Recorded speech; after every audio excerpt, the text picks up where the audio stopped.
Hey guys, what's up? It's Dragoon here. I am here with a good friend of mine, Taylor. You may know him online as tcooley18. We just got back from our local tournament, and this guy won first place with what deck? UAs. UAs, the TCG exclusive deck that came out a little over a year ago now, right? I believe And so. has lost support with quite a few packs ago. No more cards coming out for this deck. You're hoping for some more, though, I think. Always. But I think it's pretty awesome what you were able to do with this deck today. So let's get into this deck profile and see what exactly you were playing. Alright. Well, the main card in this deck, which most people should know, is Midfielder. All right, let's. I feel like most people might not know what some of these cards do, Alright. so feel free to explain as we go. The basic part about Midfielder is he's a level 4. He's the only UA monster that you can normal summon on his own without a tribute or special summoning with their own effect. So that's what makes him the biggest part of the deck. His effect is that he can target a UA monster other than himself, return it to the hand so you can special summon another UA. Now, that doesn't sound like it'd be good on its own, but it's great for avoiding trap cards such as Bottomless or Dimensional Prison, and it's also good for getting in that extra attack if you're attacking your opponent. You bounce a Slugger or something, summon Ace, just do an extra 15, sometimes it gets you game. That effect has gotten me game a few times today during the tournament. Sure has. Alright. Next, Perfect Ace. Probably one of the best cards in the deck, I think, if not the best monster. Me too. For those of you that don't know, Perfect Ace has an effect where once per turn during your opponent's turn, if a spell card, trap card, or monster effect is activated, you're allowed to discard one card from your hand to negate and destroy that card. So good. First turn ace. Next, 3 Mighty Slugger. Mighty Slugger is Armades. For those of you who don't know what that is, when he declares an attack, your opponent cannot activate cards or effects during the damage step. It also means monsters it destroys, such as Fire Hand and Ice Hand, Yang Zing. All of this that goes stuff. on. It's very great. And you just upped that to 3 today, right? I did. I used to only play 2. I decided to play 3 of how much it got destroyed. I'm so glad I went with that decision. You think it was a good call? You think you're going to keep it that way? I do. All right. Alright. Next, we have 2 Goalkeeper. Goalkeeper himself is not a game changer like the other 3 before him. He's more of a stall card. Something where if you're in big trouble and you can't get, over anything soon, you sit him on the field. He has 28 defense, and he has effect where once per turn you can target a UA. It doesn't just have to be himself, but that UA monster cannot be destroyed by battle or a card effect by one turn. Yeah, it's Once a definitely turn. a really good card for stalling. You did that today against Cosmo, right? Yeah, I don't know its name, but it had that big ship with 28 and gained 1,000 life. He sat on it with Kaiser Coliseum, so I responded with Goalkeeper. We sat there for 6 turns until he decided to make a move, which I countered, and then I just refused to let him do anything with Ace and Goalkeeper. So it was pretty dang good. I mean, he gained a ton of life with that, but you still ended up 6,000. winning that game, didn't you? I did. Now, was that a? I saw that game. We can talk about how that one went out when we look at the rest of the deck. But let's just say it was a pretty interesting game, nonetheless. Yep. Next, we have 2 Rival Rebounder. Now, Rival Rebounder is probably the most situational card in the deck. It has an effect where if he's normal summoned, or if he's special summoned on your opponent's turn, you're allowed to special summon 1 UA monster from your graveyard or your hand. Now, that may not sound like much, I guess, but it's great for if you just want to tribute that Ace or that Slugger you have on the field, because then you can summon him and then use Rebounder's effect to just re-summon him. So it's basically you can use him as a normal summon. Or you can use Stormforth or Call of the Haunted or Oasis during your opponent's end phase and get that card, plus a free card from your graveyard. So he lets you push for damage, OTK, and kind of just make pluses by reviving monsters. Yeah, Is that right? Yep. Heck, that's how I won one game today. Actually, the last final game, match, right? The final match. Which the final match, finals for the tournament, it was a pretty awesome duel. He was playing against Dragunity, and shout out to the guy who was playing Dragunity. His deck is awesome. He always plays pretty cool decks. I'm going to put a link to that video in the description so you guys can see how this deck functions and just a little bit of a pretty cool duel, I think. It was like three 3 rounds, right? Yeah. Went into 3s. This guy, though, you said he didn't put in a whole lot of work for you today. Is this a card that you would consider cutting to 1, or is it personal preference, or do you think you don't need to play it at all? I would recommend playing 1. I mean, true, during the whole tournament, I only played him 1 time, I believe, and that was during the end, but it got me game. It did, yeah. You don't need to play 2. I personally prefer 2, just because I want to be able to get stuff back, my monsters from the graveyard, if I happen to run out of them. But, like I said, you can play 1, or none at all, if you really prefer. I like playing 6 6s, because then you can make stuff like Gauntlet Launcher, Photon Strike Bouncer. Oh yeah, those cards are definitely pretty incredible, and if you want to see Photon Strike Bouncer get wrecked, check out the link in the description. Alright. Next in UAs we have Blockbacker. Now Blockbacker is what I like to call Ace's best friend, because once per turn, except this one is during either player's turn, when your opponent special summons a monster, Blockbacker will negate said monster's effect, plus switch their battle positions. Such a good card. Back when Necroz were at their strongest, this card, of course, was amazing. He's a fiendish chain that can protect you and attack, and he does it more than once. Yes. One thing I feel I should mention, Blockbacker's effect negating also lasts in their graveyard, so if it's destroyed by like Shadow Mist or something, would still not get its effect. Mm-hmm. It's a really good card. Ace's best friend, right? Yep. Having those 2 on the field is absolutely incredible. It's very hard for them to get over, especially if you get a play to get them first turn. Your opponent basically can't do much. And comboing either of those, as far as I've known, playtesting with you a lot, those 2 also go well with this guy. They do. These 2 go best together, but either of them with him is still a pretty solid play. Exactly, because Ace is only 25, which can still get over, but Goalkeeper kind of just stops that from being destroyed. Mm-hmm. And oftentimes, as far as I've known, protecting Ace can be pretty vital to winning or losing a game. Extremely.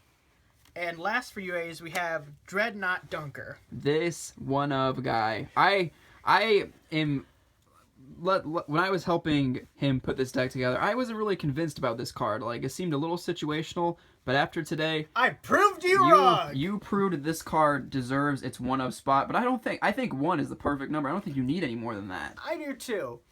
Well, you'll see how important Dreadnought Dunker is in the video he links, but it's 25, so it's only 200 more than Slugger, but that can mean a big difference. Its effect is when... Well, first, it inflicts piercing damage, which is just an added bonus. But its big effect is, when it does battle damage, I can destroy 1 card on the field. And that effect activates during damage, so they can't chain the spell or trap card you activate, which is great. It is certainly an incredible card. Definitely one that has to stay at 1, I think. I do too. Is that all the monsters? Yep. Not many. Yeah, but... I don't think you always need a whole lot of monsters in certain decks. No, especially not in this, because you can search a lot with the field spell. One thing to note about the monsters, in case you guys didn't notice, every single monster in the deck is Earth and a Warrior. So you'll see why we mentioned that later. You'll see exactly why. It has a lot of good unity together. So let's move on to the spells. All right. Probably the most important in the deck is the field spell. UA Stadium. Now... What's great about this is every time you normal summon, and it's not just once per turn, so if you manage to normal summon multiple times with double summon or whatnot, you're allowed to add a UA from your deck to your hand, any UA whatsoever. Also, searching. Once per turn, and this applies during either player's turn, when you special summon a UA, all monsters on your side of the field, not just UA, but all of them, gain 500 attack, and that is permanent for as long as they stay on the field. So if you have a Photon Strike Bouncer or a Gauntlet Launcher or, any other rank 5s, you're going to boost them up and get them pretty good. That 500, it makes a pretty big difference, I think. It can. It makes huge. And then just to get said that, we have Terraforming. 2 copies of the Terraform. You don't really need any more than this as far as I know. I mean, I've played 3, but that can get a little cluttered at times. Mm-hmm. Because once you get Stadium... You kind of don't want to see it anymore after that. Unless you want to be prepared, but it's not something you want to have in your hand. Mm-mm. All right, what's next? All right, next we have UA Signing Deal. This freaking card. UAs get a Hero Lives, except it's better in every single way. Like, you guys don't even know He is so salty. how frustrating it is to see cards like this. When like a Hero Lives is a great card, but at the same time, it's like it sucks when you compare it to like this card. What does this card even do? Let's explain this. What happens is you special summon one UA from your deck. You don't have to have any special conditions on the field or whatnot. Like Hero Lives. But the monster you special summon, its effects are negated. You can only play one of this card per turn, and the monster can't be used for Synchro Summon. But the biggest drawback is you pay 300 times its level for the monster you special summon. So you really got to think if you want to special summon a midfielder, for 1,200. If you want to get one of the big ones like Dunker, Blockbagger, that's 21. That's a big chunk of life points. It is, but you want to see this card first turn. And when you're doing first turn, you're not paying 4K like I am. I'm paying 1,200 usually, or 15. Nobody cares that you can't use it for a synchro because you don't synchro summon in this deck. In fact, if someone were to show me a good synchro build of this deck, I would really like to see it, just because I want to know how it would work. Yeah, not to mention, playing Black Rose in this deck would be pretty awesome. But yeah, so challenge to you viewers: make a synchro build of UAs and show it to us because that'd be kind of cool. Maybe he could even play you. I'm sure you'd be down for that, wouldn't you? Yeah. All right, sweet. So, triple signing deal, obvious, I think. All right, and then the last UA spell card, we have UA Power Jersey. Now, did you actually, because I never got to ask you, did you actually draw into this and use it much today at all? The only time I used it was first game where I did like 7,000 in one turn with Slugger, so. Wow, all right. Seems legit. What does this card do? So, you can only equip it to a UA monster, which is, of course, since the deck only plays UAs mostly. But it gives said monster 1,000 attack and defense, and then it doubles whatever battle damage it would do with a monster. So if you were to attack something that would normally only have 1,000 damage to it, that doubles to 2,000. The bonus is then that said monster gets to attack again that battle phase. Oh yeah, that's gonna do some major damage. Do you ever side that card out at all? I do sometimes, but it's usually only against decks that I need to stop instead of overpower. All right, that seems fair. Now, the drawback to this card is, if it's... Okay, wait, I forgot to mention something. If the said monster is equipped to is returned to your hand, then you are allowed to return Power Jersey to your hand as well. Oh yeah, that's one of the best factors about it, because UA is all about returning to the hand, and so your Power Jersey never gets wasted in theory. Yes, now the bad part about this card is that if this card stays equipped to a monster during your next standby phase, the monster is banished. Yep, so it's kind of, you equip it and you need to do some real work then and there. You do it, like, you give it to Slugger just to take out monster, do a bunch of damage, and you want to return it. Mm-hmm. Sometimes you can't, and that's, very painful. Yeah. Alright, that's all UAs. Next we have 3 Stormforth, for, I hope, obvious reasons. Yeah, the Monarch Stormforth is just incredible in this deck. It's an incredible card in general, and I don't even think you really need to explain it. Mm-hmm. Next we have Reinforcements of the Army. Just because you need to get midfielder as soon as possible most games. Yeah, you really do. Reinforcements, I know it was a hit for you going to 3. It hurt me too. Or going from 3 to 1, I should say. But let's be honest here, guys. That card should have never been at 3. I will admit that. I'll admit that. That card should have never been brought up from 1. Like, 1 was fine. Like, it never should have... Like, 2, maybe. But 3, no. No, I think 1 is fine, and it probably needs to stay that way. Alright, and then for another one... Raigeki, obvious. Yeah. Still rather have Feather Duster. Alright, and then we have 2 Space Typhoons. For other obvious Now, reasons. the Space Typhoons in this deck, I don't use them for hitting face-down traps, because you got Slugger to stop stuff like Mirror Force and Dimensional Fissure, and then you have Dunker, for you can hit their back row if you so please. You mean Dimensional Prison? Prison, not Fissure. Yes, my bad. Thanks for the correction. Yeah, make sure people know. What I use Space for is for hitting stuff like Dimensional Fissure, Macro, Skill Drain, a field spell that you need to get rid of. Vanities. It's for stuff that you need to stop then. Some that you'll save for screwing up your opponent's cards. That's what I use it for. You can use it differently, but that's how I use it. That's all for the spells. Hitting those pendulums too, of course. Of course. Next, UA penalty box. I think this card is one of the big reasons why you don't play multiple 3 terraforming right now. Yeah. Now, its smaller effect is once per turn when your opponent would attack one of your UA monsters before damage calculation, which is the big part, you're allowed to banish their monster till their second standby phase, I believe. Yeah, double check that. I think you're right though. I think their end phase. Oh, even better. Their second end phase. And then that monster's returned back. Now you can do that once per turn, which is great. What makes this card amazing is when this card is in the graveyard, you're allowed to banish it to add 1 UA spell card from your deck to your hand. Anyone you want. That is amazing. Now, there are some times when I'll keep it out in the field and use its banishing effect if I want to protect, or sometimes I'll keep it in my hand just so I can ditch it with Ace. Yep, so you can get the field, you can get a UA lives, and all those other great UA spell cards. Some UA players are like 3 is a mandatory. I don't really like 3, mostly just because when I do keep it in my hand, usually people don't get rid of, I'm not just wasting Ace's effect like that, because most people are smart and wait till they can stop it, or they overrun its effect, or they force me to use it. So I just prefer 2. I think 2 is a sweet spot for this card. I never really like cards that are reliant on your opponent to work, but I think 1 isn't enough because you won't see it, and 3 is too many, so... That's the way I kind of understand this card. Now, this is why we mentioned how they're all the same type. Yes. My main, Rivalry of the Warlords. I actually made this card in Heroes, too. He's the one who made me think about it. Because I was playing Heroes against you, and I flipped over Rivalry, and you're like, what? Because weren't you playing Evil Swarm when we were what is this? And I was like, yeah, get that crap out of here. And you're like, no! So, Rivalry of the Warlords is a great card in a lot of decks. This one... Especially because all the monsters in here, and some of the Ixies that are using this deck are warriors, so it's great. Especially because a lot of decks here aren't just one type. Like a Gauntlet Launcher being an Xyz.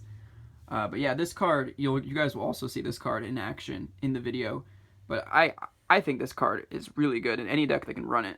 I do. It's worth... It can shut a lot of decks down, and I'm actually disappointed in myself I didn't think of running in the deck sooner. Not to mention, this card kind of is reliant on what the meta is like, and right now... Yeah, now it kills it. It kills, and it does a lot of work. Goes in Match is really good too, but we can just talk about that now. You were considering citing 2 copies of Goes in Match. You don't have them on hand right now, but that's just something that you guys can also play in the main or in the side. It's up to you, I guess. But Goes in Match is really good. They're all Earth, so it affects. The reason why I want to main 2 Warlords and side 2 Goes in Matches is because some decks aren't all the same type, but they're all the same attribute, like Evil Swarm. And then some decks are all the same type, but are completely different attributes, such as Yang Zing. Yeah. So it's mainly just for different decks. You can swap them.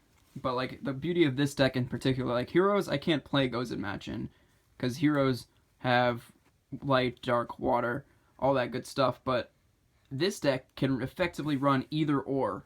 So, I think that's pretty cool. And then we have Bottomless, Warning. Basic staples. Now, some of you are like, why aren't you playing Tarantula, or why aren't you playing Compulse? I don't play Compulse because it's not one of my favorite cards, really. It's more of a card just to run if I don't have space.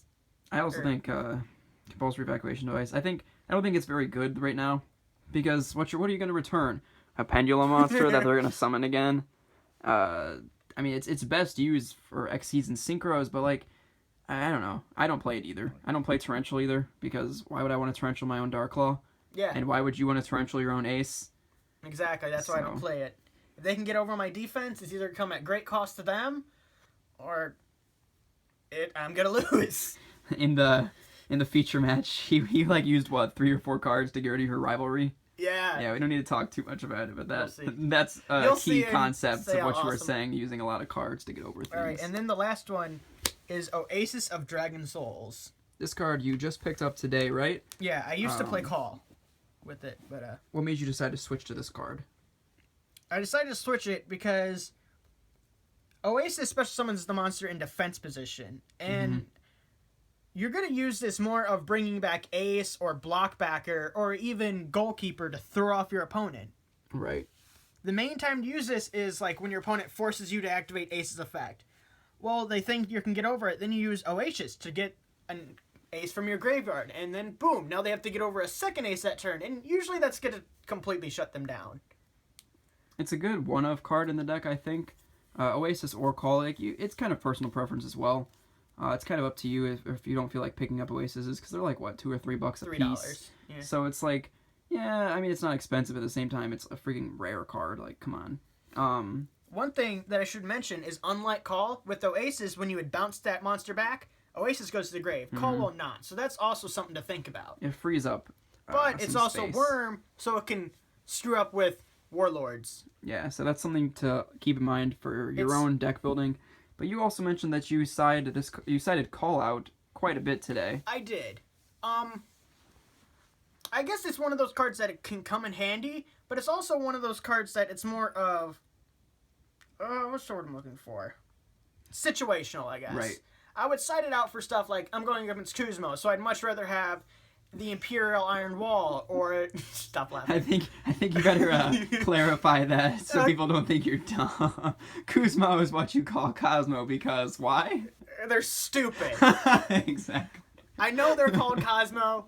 I call them Kuzmo just to irritate the people because I think the deck's stupid. Yeah, that's.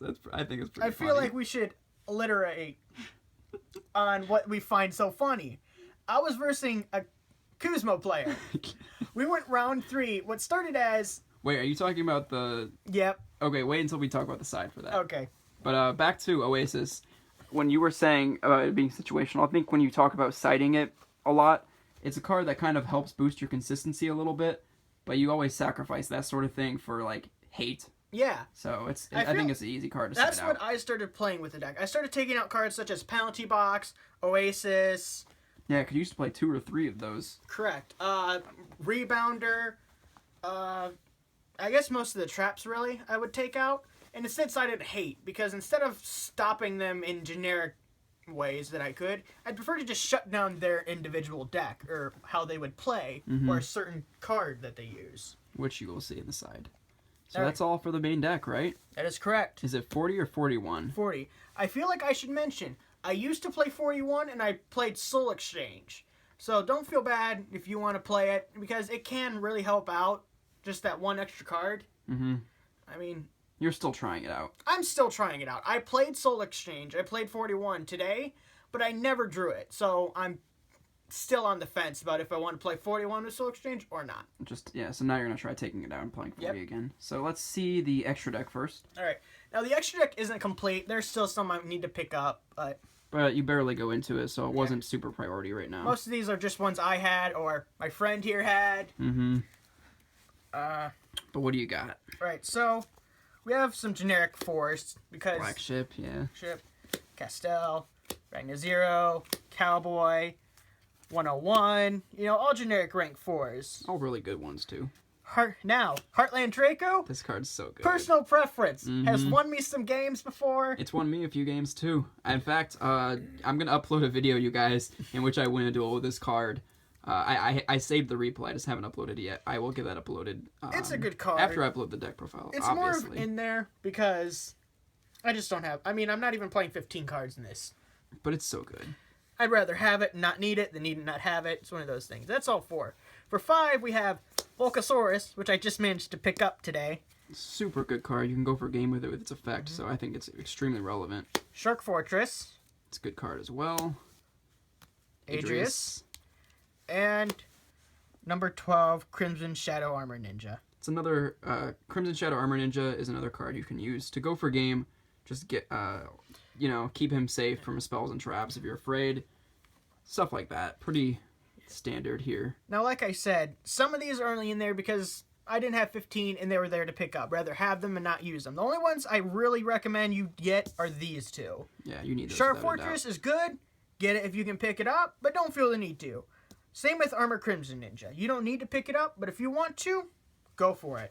Yeah, they're all good cards. They are. They're just not all mandatory. Now we go into the 6s. We have Swordbreaker. Pretty much and, what's Catastor for Xyz. And Gauntlet Launcher. Fun card. Fun fact, it is Warrior, so it works with Gozen Match. So does this guy too. So that's something to keep in mind. And Warlords. Yep. These are both Earth Warriors, so you don't have to be so afraid of making them. Now this is fun. He's the reason why I decided to play 2 Goalkeeper and Rebounder, because he's 6.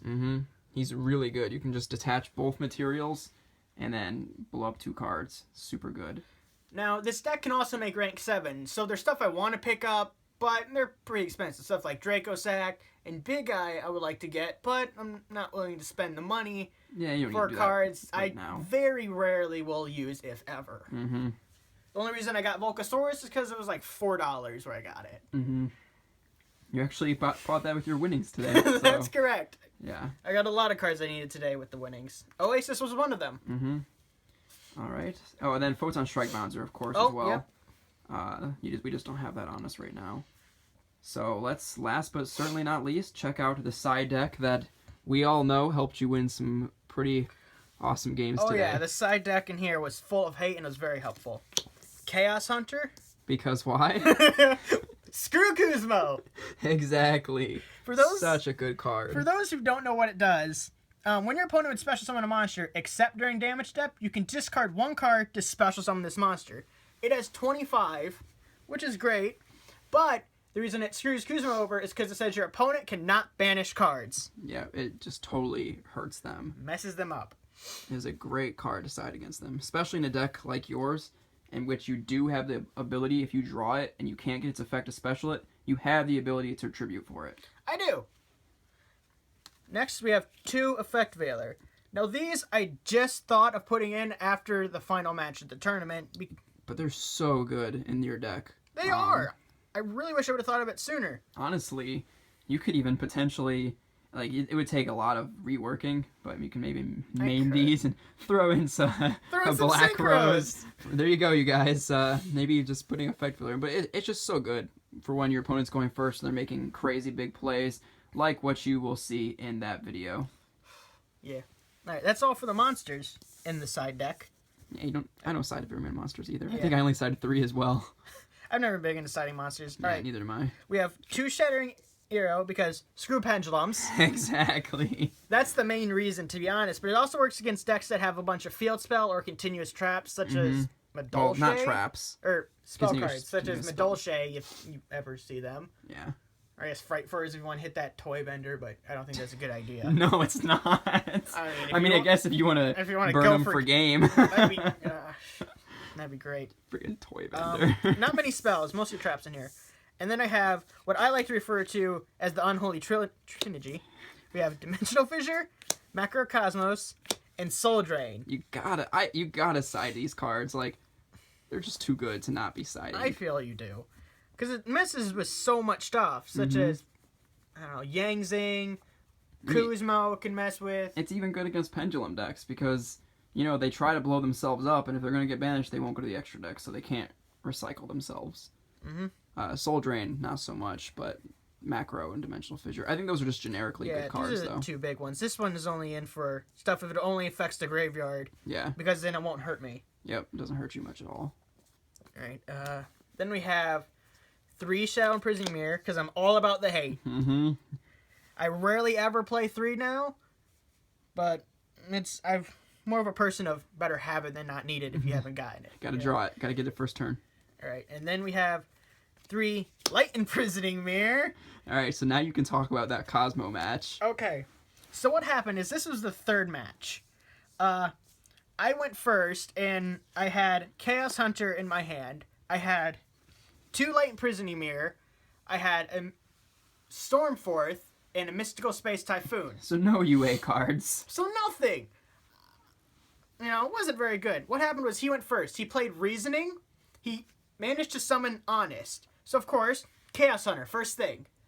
When that was fine, I chained Light Imprisoning Mirror because I did not want his Honest going back to his hand to use with Farm Girl.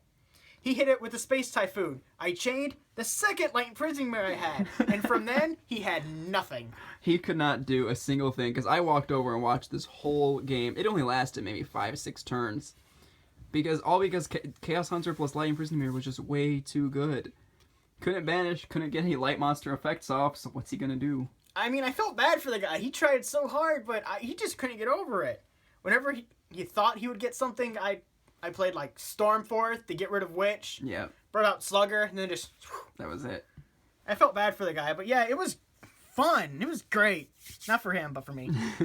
And then, the last side card is Imperial Iron Wall, because, like I said, screw Kuzmo. So you said that in against them, too. I said that in because why not? Now, we were talking about this before today, and I think maybe after today it's solidified your opinion, because we were talking, you know, do you want to play 2 of this and none of this, or 2 of this and none of this, or 1 of each? And I was like, maybe just play 1 of each, you know, because they can help in different situations. So how do you feel about that today? Is this card one that you would make sure you keep playing? I am going to keep playing this, just Yeah. because...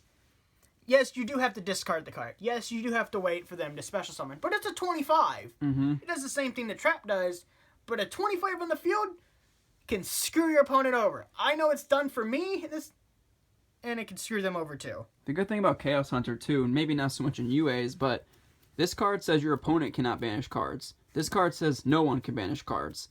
So if you need to banish stuff, you still can with this card on board. Also... what you can do with Chaos Hunter in this deck, and in a lot of other decks that can run it, like I could do it in Heroes, when you discard, you could discard something that has an effect in the grave, like Penalty Box, or I could discard a Shadow Mist. So there are good uses for having to discard with Chaos Hunter, so it's not really a minus. You can still break even by having to discard to summon it.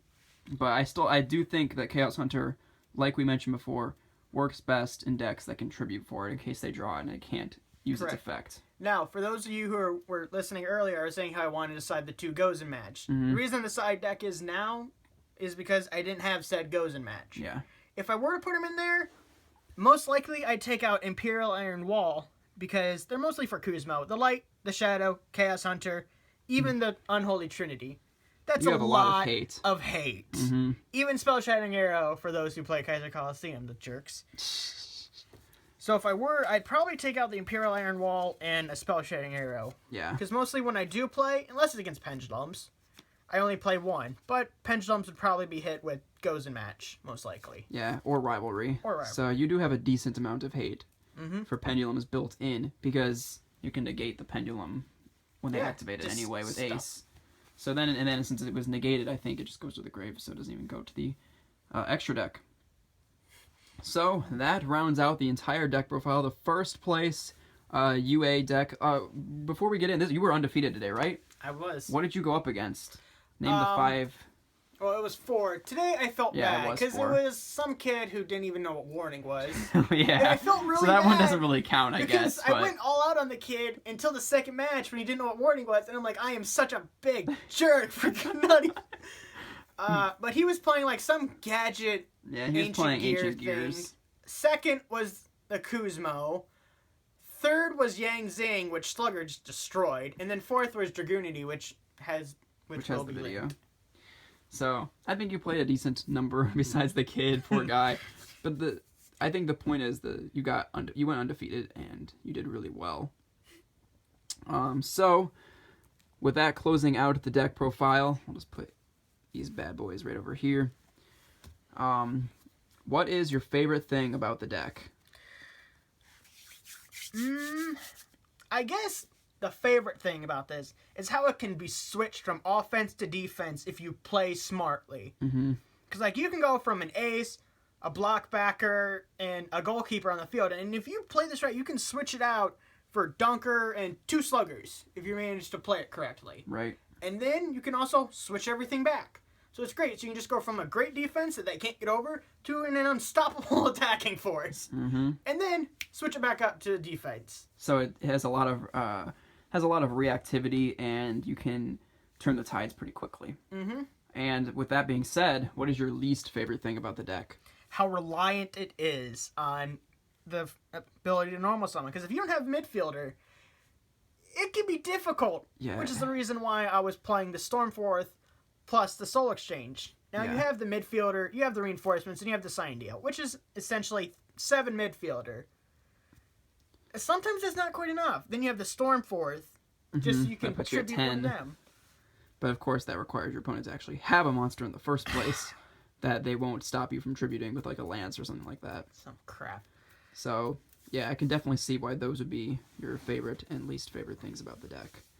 So thanks a bunch for the deck profile. I'm sure a lot of people will enjoy it, but real fast before we go, because I have people asking me all the time, where are the Jirax? I'm trying. I have the build. It's mostly just some of the cards cost too much for me. I've picked some of them up. Today, actually. So, I'm looking. It's just some of the cards are very expensive, and the reason I'm so reluctant to pay to get them is because I really don't think I'll ever play this in an actual tournament setting.